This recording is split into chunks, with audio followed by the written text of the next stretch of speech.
રમઝાન મહિનો ચાલુ થઈ રહ્યો છે અને જેની તૈયારી રૂપે દેશ દુનિયાની સાથે કચ્છ મુસ્લિમ સમાજ પણ પૂરતી તૈયારી કરી રહ્યું છે, જેના ભાગરૂપે આજરોજ મુસ્તફા ચેરિટેબલ ટ્રસ્ટ તરફથી પાક રમઝાન મહિનામાં શહેરી માટે રસોડાનો પ્રારંભ કરવામાં આવ્યો છે। આજના પ્રોગ્રામમાં તમામ મસલકોના આલિમે દીનની સાથે અનેક રાજકીય સામાજિક આગેવાનો હાજરી આપી હતી, જેમાં ટ્રસ્ટ પ્રમુખ મોહસિન હિંગોરજાએ જણાવ્યું હતું કે રાત્રે 3થી શહેરી ચાલુ થઈ જશે। કોઈ નામ લખાવવાનું કે રજિસ્ટ્રેશન કરાવવાની જરૂર નથી, તમે ડાયરેક્ટ આવી શકો છો। પાર્સલ સુવિધા પણ રાખવામાં આવી છે। આજના પ્રોગ્રામમાં મૌલાના નૂરી સાહેબ, મૌલાના હકીમ સાહેબ, મૌલાના સલમાન સાહેબ, જુમ્મા ઈસા નોડે, અલી મહમદ હિંગોરજા, દાઉદભાઈ એડવોકેટ, આરીફભાઈ એડવોકેટ, શકુરભાઈ કુંભાર, ગફુરભાઈ સોનારા, ઇમરાન નોડે, મોહમ્મદ ખલીફા, રમજુબા રાયમા, ઇમરાન રાઠોડ, અનીસ જુણેજા, જાહિદભાઈ કાનિયા, સિકંદર સમેજા, રોશન ચાકી, ઇસ્માઇલ ઘાંચી, સિકંદર ચાકી, રમીઝ રાયમા, રફીક કુંભાર, સલીમભાઈ ખલીફા, સુલેમાન મમણ, હનીફ જસિયા સહિતના આગેવાનો હાજર રહ્યા હતા।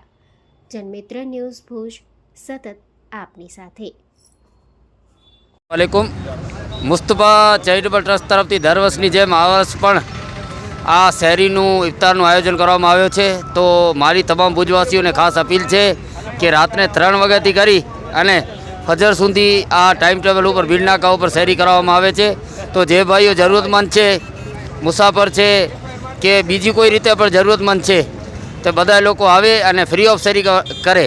અને ખાસ કરીને કોઈ નામ લખાવવાની જરૂર નથી, પાર્સલ પણ કરી આપવામાં આવે છે અને અહીંયા સ્થાનિક જગ્યા ઉપર બેસીને પણ ખાઈ શકો છો। અસ્સલામ વાલેકુમ। કોઈને જરૂર પડતી હોય શહેરીની, આપને કોન્ટેક્ટ કેવી રીતે કરવું? મારા નંબર છે 99788 71062, એના ઉપર તમે ફોન કરી શકો છો। કેટલા વર્ષથી આયોજન કરો છો? આ આયોજન લગભગ ભુજના અંદર સૌપ્રથમ પહેલે મારા વડીલો તરફથી થતો હતો, હવે હું ત્રીજી પેઢી છું જે આયોજન કરી રહ્યા છીએ। આ સતત 30 વર્ષથી આયોજन થઈ। रहमतुल्लाहि व बरकातुहू। अल्हम्दुलिल्लाह सुम्मा अल्हम्दुलिल्लाह, हर साल की तरह इस साल भी मुस्तफ़ा चैरिटेबल ट्रस्ट की तरफ से शहरी का इंतज़ाम जो है किया गया है। हम तमाम लोगों से जो लोग रोज़ा रखते हैं उनसे गुजारिश करते हैं कि ये अपने जो है रात में 3 बजे से लेकर के और नमाज फ़जर तक यहाँ शहरी कराई जाती है। तो जो भी शहरी करना चाहते हैं वो इसमें हिस्सा लें। इलाही से दुआ है कि अल्लाह तबारक व तआला हम तमाम मुसलमानों को नेक और अच्छे अमाल की तौफीक दे। जज़ाकल्लाह। महले ज़मीन पर खुदा मेहरबान होगा अर्श बरीम पर। हज़रात सामईन अस्सलामु अलैकुम। मुस्तफ़ा चैरिटेबल ट्रस्ट की तरफ से हर साल मुसाफिरों और दीगर परेशान हाल गुरबा मसाकिन के शहरी का इंतज़ाम किया जाता है। हर साल की तरह इस साल भी इन लोगों ने शहरी का इंतज़ाम के सिलसिले में प्रोग्राम रखा है। इसलिए तमाम हजरात से दरख्वास्त है कि ऐसे प्रोग्राम में हौसला अफजाई करें, शिरकत करें और इनके प्रोग्राम में हम तमाम मुसलमानों को ताउन की दरख्वास्त करते हैं। अस्सलामु अलैकुम। बिस्मिल्लाहिर्रहमानिर्रहीम। अस्सलामु अलैकुम वरहमतुल्लाहि वबरकातुहू।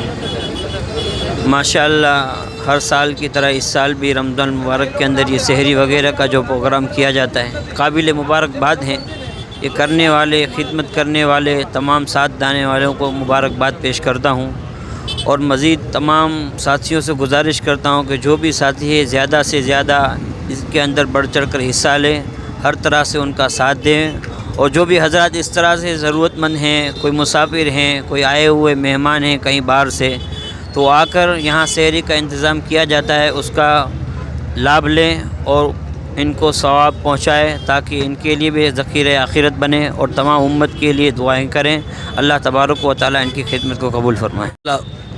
आज जણાવવામાં આવે છે કે આજે હમણાં અહીંયા ભીડ નાકા પર બધા આગેવાનો જમા થયા છે। દર વર્ષની જેમ આ વર્ષે પણ મુસ્તફા ચેરિટેબલ ટ્રસ્ટના માધ્યમથી જે આયોજન રાખવામાં આવે છે એના અંદર જે મુસાફરો છે કે દવાખાનાની અંદર દાખલ દર્દીઓ છે, ગરીબ લોકો છે, એના માટે શહેરીનું આયોજન કરવામાં આવે છે। તો એ શહેરીનું આયોજન દર વર્ષે રાખવામાં આવે છે। આ વર્ષે પણ અમે એની શરૂઆત કરીએ છીએ। તો જે લોકો બી આના અંદર મદદરૂપ બની શકતા હોય ને એનો ફાયદો ઉઠાવી શકતા હોય, અમે લોકો એ લોકોને જણાવીએ છીએ કે એના અંદર જરૂર સાથ સરકાર આપજો ને કિતાબોના અંદર હદીસોના અંદર રમઝાનના બાબતે જે હદીસો આવી છે કે ભાઈ રમઝાનનો મહિનો ખૈરાતનો મહિનો હોય છે, રમઝાનના મહિનાના અંદર ઇબાદતોનો વધારો થાય છે, રમઝાનના મહિનાના અંદર માણસોના અંદર અખલાક વધી જાય છે, બધાને સારું ઈચ્છે, બધાનું સારું થાય એવી દુઆઓ કરવામાં આવે છે. તો આ માધ્યમથી અમે બી આ દુઆ કરીએ છીએ કે આ રમઝાનના મુબારક મહિનાના અંદર જે હાલાતો છે, જે પ્રશ્નો છે એ દૂર થઈ જાય અને આવા પ્રોગ્રામો બધી જગ્યા પર કરવામાં આવે છે, આ બધા કામયાબ